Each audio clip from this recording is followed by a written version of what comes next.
కొత్తపేట నియోజకవర్గ ప్రజలకి రైతాంగానికి విజ్ఞప్తి. గత 3 రోజులుగా కురుస్తున్న భారీ వర్షాల వల్ల మన జనజీవనం అంతా కూడా అతలాకుతలం అవుతా ఉంది. రైతాంగం కూడా ఇబ్బందులు పాలయ్యే పరిస్థితి కనిపిస్తా ఉంది. ఈ భారీ వర్షాల వల్ల పొలాలన్నీ కూడా మునిగిపోవడం జరిగింది. ఆకుమళ్లు దెబ్బతినే పరిస్థితి కనపడతా ఉంది.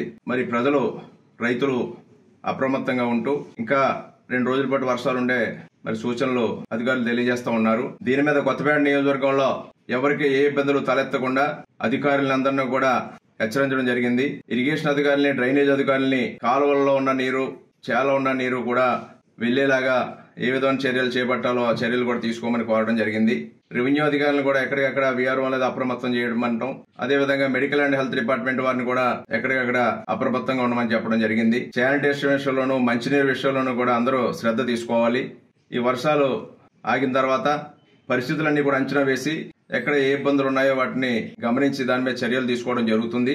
ఈలోగా ఎవరికి ఏ ఇబ్బంది ఉన్నా అధికారుల దృష్టికి తీసుకురండి, లేకపోతే నాకైనా ఫోన్ చేయండి. ఎవరు వ్యక్తిగతంగా ఫోన్ చేసినా ఎక్కడ ఏ ఇబ్బంది ఉన్నా దాని మీద నేను వెంటనే మీకు అందుబాటులో ఉంటాను. మరి రైతాంగం ఏదైనా నష్టపోయిన హార్టికల్చర్ గానీ లేదా వరిచేలు కూడా సుమారుగా కొత్తపేట నియోజకవర్గంలో 26,000 ఎకరాలు ఉంటే కొన్ని వందల ఎకరాలు ప్రస్తుతం ముంపుకు గురై ఉన్నాయి.